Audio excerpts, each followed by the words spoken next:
Okay, the next speaker is Dustin Tran. What might deep learners learn from probabilistic programming?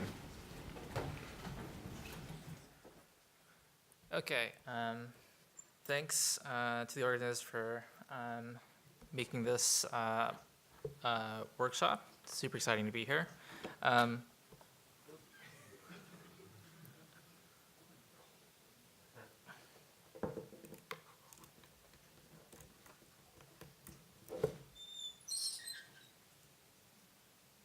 Okay, great.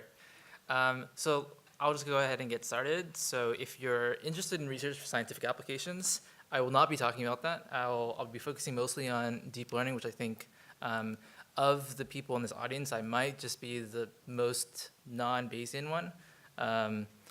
It's interesting saying that, although I'm in Google Brain, I happen to be one of the most Bayesian ones there. So if you're interested in that, you can Google and find talks. And I could have delivered a talk about that instead. So what I'll be focusing on instead are two specific applications and different ways of designing systems to enable those sorts of applications. And one of them has been just better generation and compression of images. And in the beginning, we started to focus on just low resolution images, so 32 by 32, and we've been scaling these things up over the past few years. And we've gotten, good results with likelihoods, interesting representations you can look at, just fundamental stuff you'd like to do with probability distributions and neural networks. And another one we've been working on has been just typical autoregressive models that you would write for distributions over just large text. So in this picture, what I'm showing you is the difference in the quality of generation just by scaling up two different language models. If you have one that's 23 million parameters, it's something that we've fit since maybe 5+ years ago to 340 million parameters, which is something that we've also fit since like 3+ years from now. These differences you can actually see in the generation if you go beyond just like sentences to paragraphs to articles, and in this case what we're doing is trying to generate Wikipedia. And so what we'd really like to do is just think about different ways of building systems that enable like this sort of research, as well as thinking about how you can build new models and training algorithms that can scale to even larger sizes. And to connect this back to probabilistic programming, one of the things that I've personally been focusing a lot in my own work has been within the inference side. So in particular, I'm taking this slide from Josh and Vikash from NIPS tutorial, where one of the big promises of probabilistic programming is this divorce of modeling and inference, and in particular that in a lot of the classic approaches, inference was sort of preached as this sort of one-line query that you can just specify your model completely divorced from how you think about computation, and then perform something that can then give you a posterior distribution. And I think one of the core theses in the work that I've focused a lot on has been that in practical applications for, at least in these perceptual problems that tend to be high dimensional both in inputs and outputs, this programming model tends to be infeasible because this specific query operation that I was showing you to get the posterior just tends to not be like, it's in principle compositional, but in practice, just if you're utilizing this across various programming that you're doing and specifying the model and training the model and doing this in arbitrary ways, it just becomes very difficult to actually utilize. And so that was one of the works that I focused on a lot in my PhD. I will not really harp too much upon Edward. I'll just assume most people here are roughly familiar with what it does. And I'll just focus on a lot of the new parts that I think might be more interesting to some people here. So we used Edward for tons of different research papers. Since I joined Google, what I've been trying to do has been trying to simulate different ideas in probabilistic programming and in Edward to just more broadly the machine learning ecosystem into TensorFlow. And I think two of the main failure points that I've seen in just stagnating that sort of adoption has been that, first of all, the way we do inference just tends to be monolithic, And even with something like Edward, where there was some compositionality, the overall workflow just tended to be like, it tended to require its own little ecosystem, in the sense that it was very difficult to see how you might play around with the different things you actually would do in practice for the different training algorithms. So even for something as nuanced as like gradient clipping, you had to think about very specific ways of writing that down in this broad class of inference algorithms that Edward had available to you. And the second point is something that we always tend to focus a lot on in machine learning, which is just about scale. Edward was not really designed when I first worked on it with TPUs and multiple machines in mind. And so at most, when I was doing my own personal research, I was running things on Amazon Web Server with at most like 8 GPUs with a single machine. And that tended to work a lot for many of the different models that I worked on, up to say like 2 to 5 million parameters. But if I really wanted to do something that was higher resolution in both say images or higher dimensional data sets, those were just not really a possibility. So in some iteration of Edward, which I'm not totally sure we would really even call it Edward, we really tried to distill down what are the core elements of probabilistic programming and that can therefore be used across the machine learning programming model within the TensorFlow ecosystem that can more broadly be used across the different applications, given that TensorFlow has so many different features that you would like to be able to access. And so one of the things we identified that tends to be important is that sort of language to reify probability distributions as programs. And so the one that we kept has been a random variable. More broadly, it's any sort of probability distribution that you'd like to try to represent. And the way we did that here was with Python functions. And just the syntax and semantics for this specific language, it tends to be that inputs to this function are things you condition on. Return values of the functions are things you generate. Typically, it represents a generative process, so that's exactly what these two examples are showing. But of course, these are just one representation of a probability distribution. Other things you might want to do are like in Stan, where you just represent the log probability distribution, the log probability function, and that can tend to be actually more computationally efficient than specifying a generative process.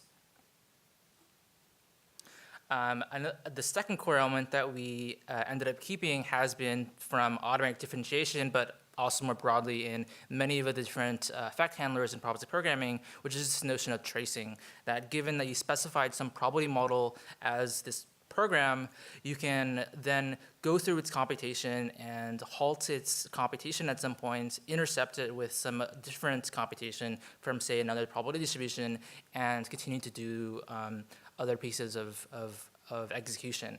And of course, this is not unknown to this audience, and this is just something that we've been trying to show has been something that's very powerful for this divorce of modeling and inference.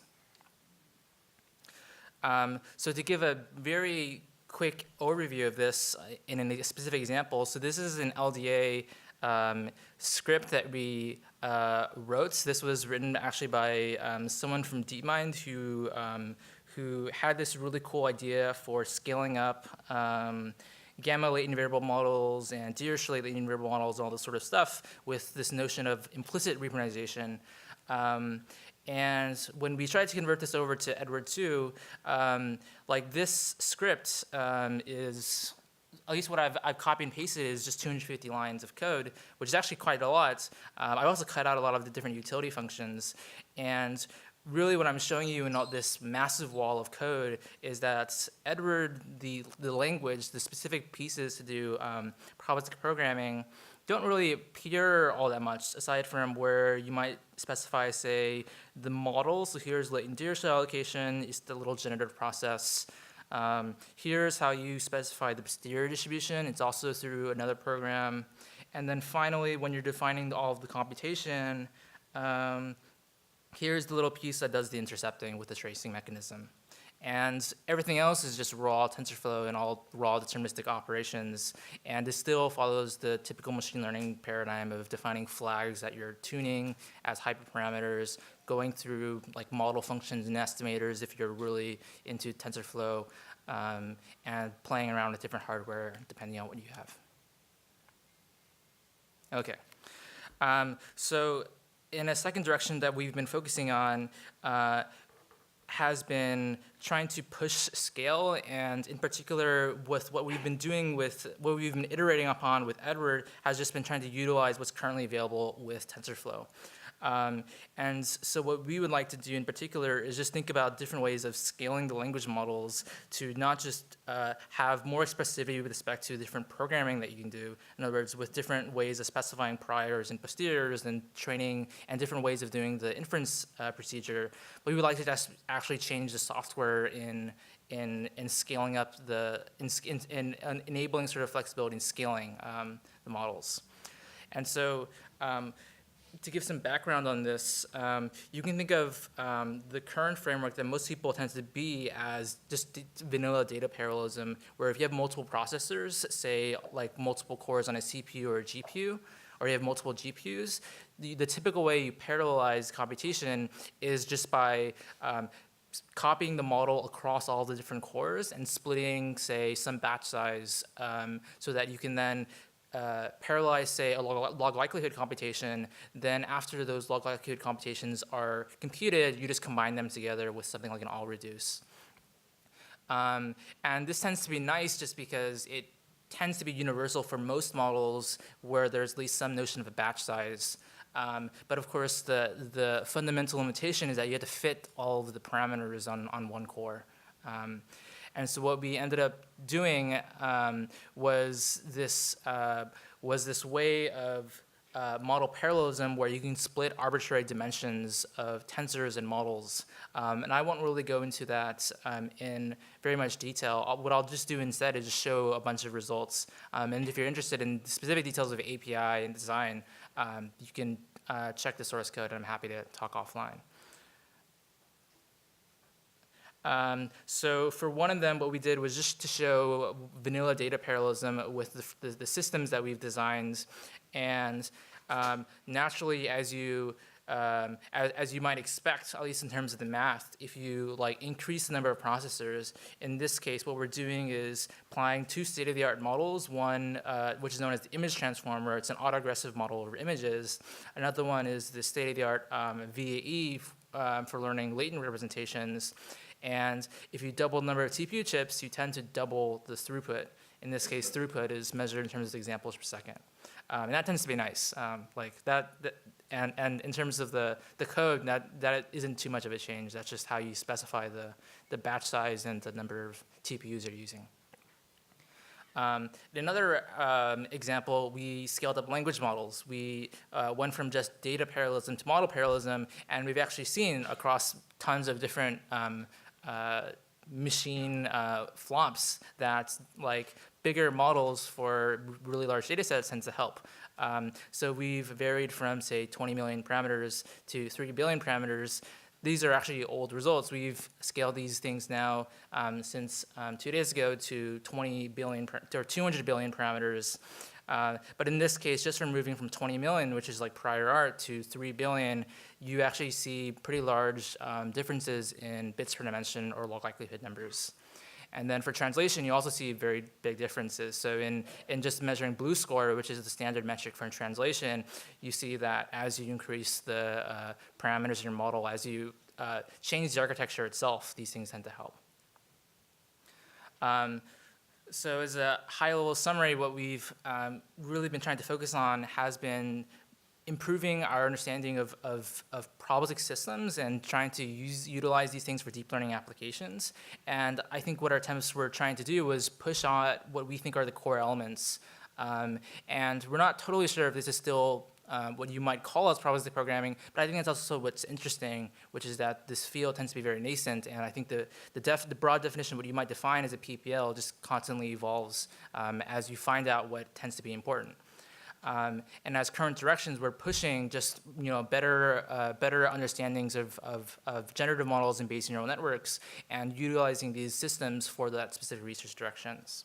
And on scale, given that we've started training billion parameter models, we're really just pushing this idea to all sorts of different domains to even larger sizes. With the current hardware that we have, we can even train up to trillion parameter models on infinite data, given that the internet has tons of text available to us. And that's it. Thanks.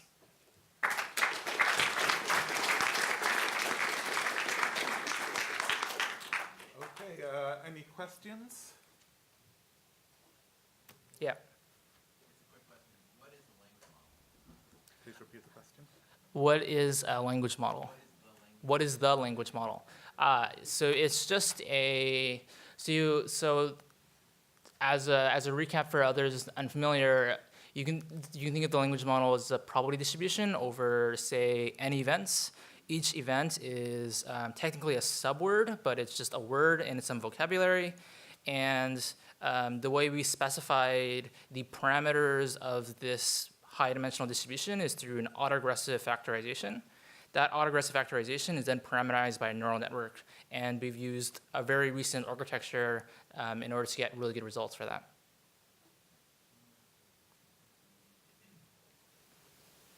Okay, I have a question. Yeah. So when you're mixing these probabilistic programming constructs with these neural network constructs, do you find that the choice of models actually really matters? And if so, do you have any support for getting the right models? Yeah, that's a great question. Should I repeat that? Yeah, go ahead. I don't know if everyone heard. So the question is, when you're combining deep neural networks with probability models, do you actually see useful results as you change around what makes the probabilistic programming pieces of it interesting versus just the architecture? Is that good enough? Yeah, that's the first part. And Yeah. the second part is, if you do, then how do you actually help people come up with the right models? Yep. So as we've just been pursuing applications that deep learners are already interested in, it is in fact the case that most of the time the probability distribution pieces of it aren't that interesting because it is mostly the architecture that helps with the training inductive bias and with the better results. However, what we have seen tends to be useful is, say, the effect handler in being able to change once you specify the model to do other things. So for example, in mesh TensorFlow, one of the things we found that is really nice is that it is, like when you specify the model, it should ideally be independent of the specific hardware that you're utilizing to do training versus testing. And if you wanted to do training on 256 TPUs and then testing on a mobile platform or with 2 GPUs, that ideally should be possible. Okay, thank you. Yes, so let's thank the speaker again.